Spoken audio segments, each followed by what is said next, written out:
Swastiastu, baik selamat berjumpa kembali adik-adik di kelas Antropologi Pariwisata.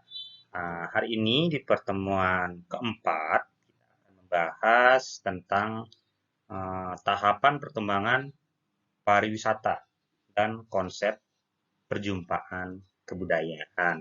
Nah, mudah-mudahan adik-adik dalam pertemuan ini selalu dalam keadaan sehat, selalu dalam keadaan yang baik, sehingga lancar dalam menyimak materi yang disampaikan. Jadi, kalau kita bicara tentang tahap-tahap perkembangan pariwisata, itu Foster dan Greenwood mengemukakan ada 3 tahap yang menyangkut tentang perkembangan pariwisata. Yang pertama itu ada tahap discovery, yang kedua ada tahap local response, yang ketiga ada tahap institusional. Jadi kita bahas satu persatu ya. Jadi yang mana disebut dengan tahap penemuan atau discovery. Jadi tahap discovery ini biasanya ditandai oleh penemuan suatu objek wisata. Jadi ada objek wisata ditemukan terlebih dahulu. Nah, sifatnya itu ditemukan secara kebetulan oleh orang-orang yang memiliki watak petualang, ya, seperti penjelajah ataupun pencinta alam. Jadi kedatangan mereka ke tempat itu lebih banyak melakukan kegiatan yang bersifat santai, ya, seperti berburu atau sekedar menyalurkan hasrat kecintaan mereka terhadap pesona keindahan alam. Nah, itu tahapan pertamanya, ditemukan dulu suatu destinasi itu. Terus yang kedua ada tahap local response atau tahap munculnya tanggapan dan inisiatif. Nah, tahap ini adalah kelanjutan dari tahap discovery tadi. Jadi pada tahap ini suatu objek wisata ya mulai dikenal. Nah, setelah ditemukan kemudian diperkenalkan ya, mulai dikenal. Terus itu siapa yang memperkenalkan? Ya penemunya tadi. Mereka mempromosikan baik secara langsung maupun tidak langsung. Jalan dengan itu, para wisatawan baik domestik maupun asing mulai tertarik dan datang untuk berkunjung ke objek wisata tersebut. Jadi kedatangan mereka memberikan rangsangan bagi penduduk setempat sekaligus memberikan respon dalam rangka memperoleh manfaat dari kedatangan wisatawan itu sendiri. Nah, jadi dengan banyaknya wisatawan yang datang ke tempat itu setelah diperkenalkan tadi, jadi masyarakat ini mulai tertarik. Kenapa kedatangan ini kita tidak manajemen dengan baik sehingga menghasilkan materi dari kedatangan para wisatawan itu. Nah, setelah mereka menyadari akan adanya sesuatu yang baik dari kedatangan wisatawan itu, lalu mereka mendirikanlah kemudian beberapa atau berbagai fasilitas kepariwisataan. Nah, itu yang disebut dengan tahap local response. Nah, berlanjut ke tahap institusional, ya. Di tahap ini adalah kelanjutan dari tahap inisiatif lokal tadi atau tanggapan dan inisiatif lokal tadi. Jadi dalam tahap ini diceritakan kunjungan wisatawan semakin banyak, semakin naik sehingga keberadaan fasilitas kepariwisataan juga semakin ditingkatkan, baik kualitasnya maupun kuantitasnya. Dan juga akan ada beraneka ragam, ya, sehingga yang namanya tingkat kemapanan kepariwisataan itu sudah ada di tahapan ini. Jadi pada tahapan ini benar-benar perkembangan suatu objek itu akan berkembang sangat maksimal. Nah, jadi itu. Jadi tahap perkembangan pariwisata, kalau boleh Pak simpulkan sedikit, menurut Foster dan Greenwood itu ada 3 tahap. Jadi tahap pertama itu suatu objek ditemukan dulu oleh seorang petualang. Terus yang kedua ada tahap inisiasi lokal atau inisiatif lokal. Jadi setelah objek itu ditemukan, yang menemukan itu menganggap itu adalah objek yang baik sehingga layak untuk dipromosikan, sehingga banyak wisatawan yang datang, kemudian masyarakat setempat itu mulai melirik itu sebagai sebuah usaha yang bisa menghasilkan nilai ekonomis nantinya. Nah, di tahap di tahap institusional ini kemudianlah terbentuk apa namanya objek wisata yang disebut dengan objek wisata yang sudah mapan. Yang mapan itu artinya ada kelengkapan akomodasi wisata, fasilitas wisata itu sudah komplit ada di tempat tersebut. Nah, itu kalau kita bicara tentang tahap-tahap perkembangan pariwisata. Nah, kalau kita berbicara tentang pariwisata, otomatis di situ akan ada yang namanya persinggungan kebudayaan, ya, di mana terjadinya persinggungan atau perjumpaan kebudayaan. Yang pertama, otomatis wisatawan yang datang itu pasti membawa budaya mereka tersendiri, ya.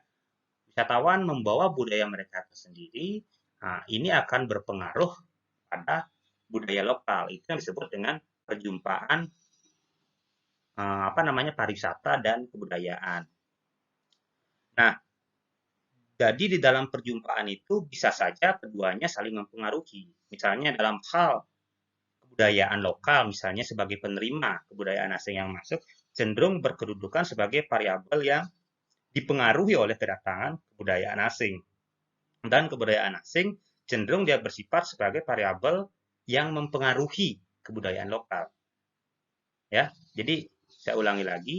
Jadi kebudayaan lokal itu cenderung dia bersifat sebagai penerima, ya, penerima dan cenderung dipengaruhi oleh kebudayaan asing itu sendiri. Sedangkan kebudayaan asing itu adalah kebudayaan yang mempengaruhi kebudayaan lokal.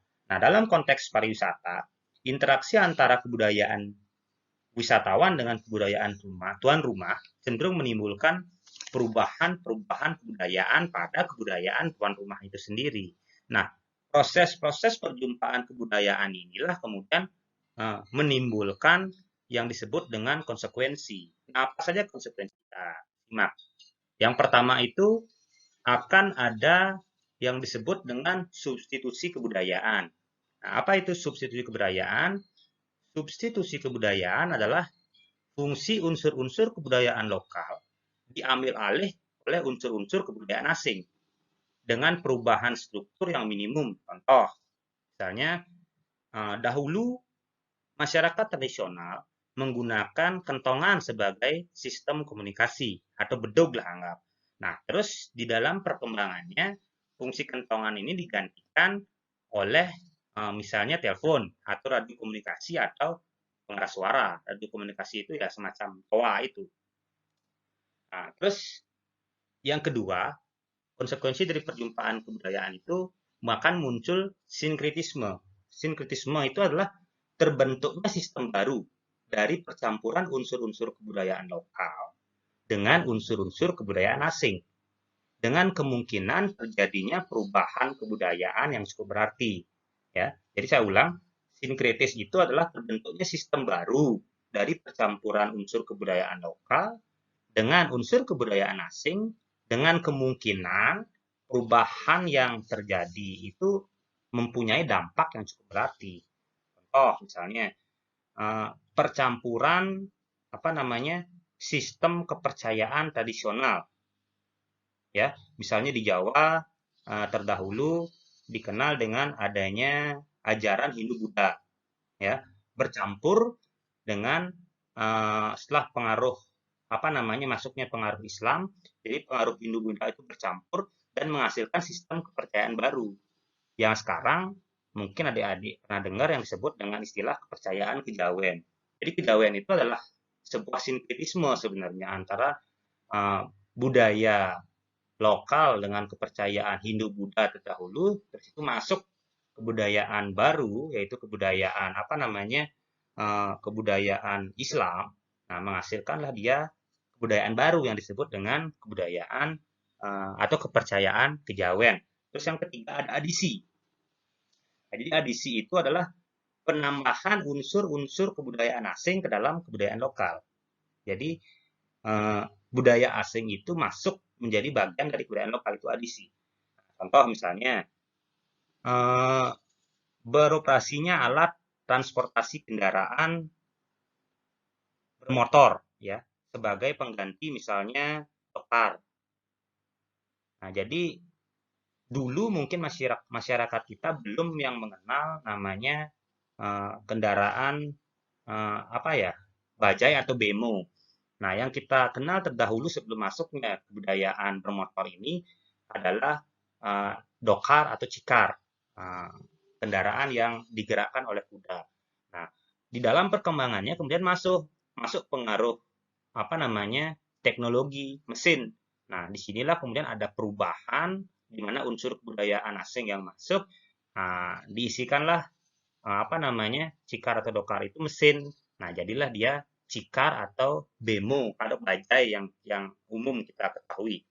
Nah, terus yang ketiga ada dekulturasi, ya. Jadi dekulturasi itu gimana ya?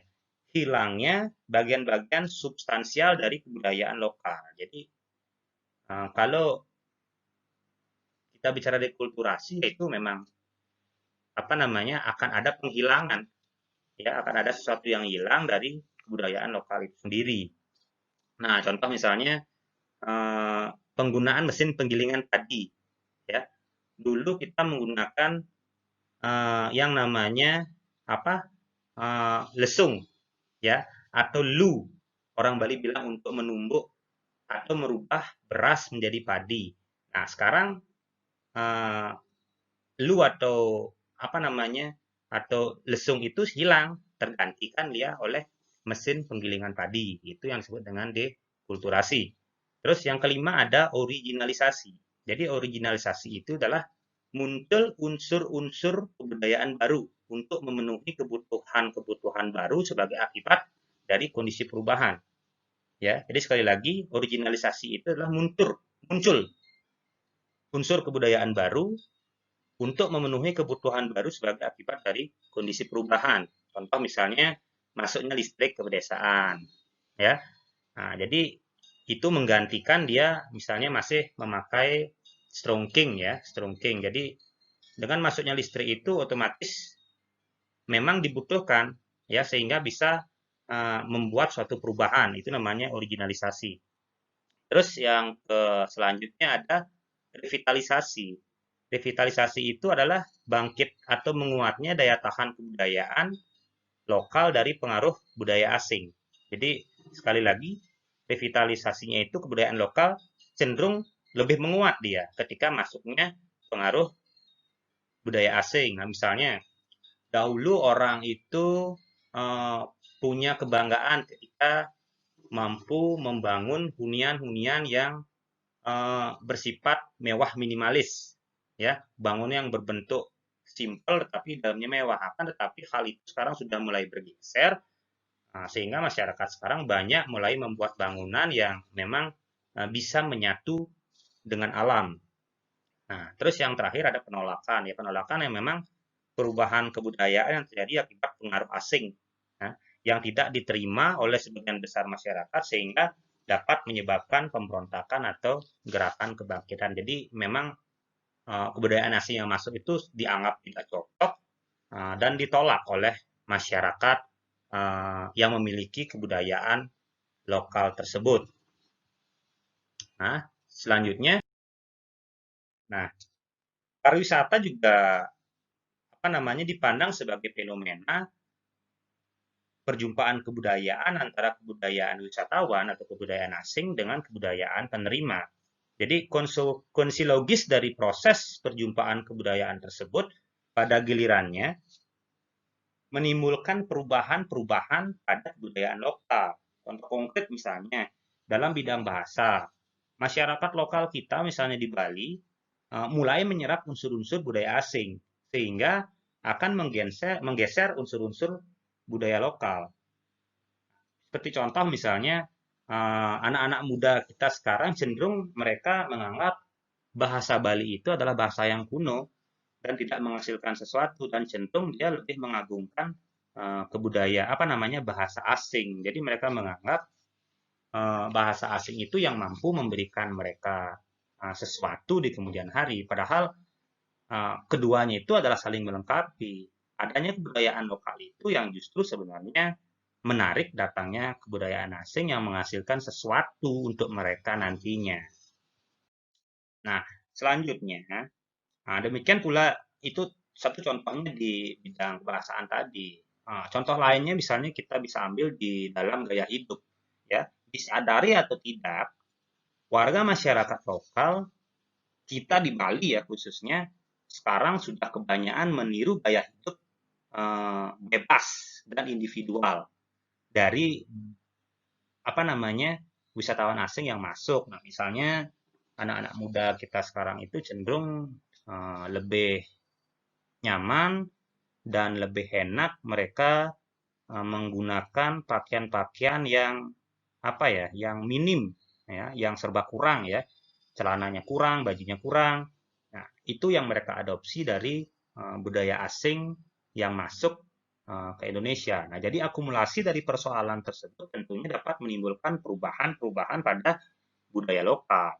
Nah, di samping itu, pariwisata juga dapat merangsang munculnya pergeseran kebudayaan lokal seperti sekularisasi dan komersialisasi kesenian sakral dan lain sebagainya. Banyak contohnya yang terdahulu misalnya tarian barong itu adalah tarian sakral.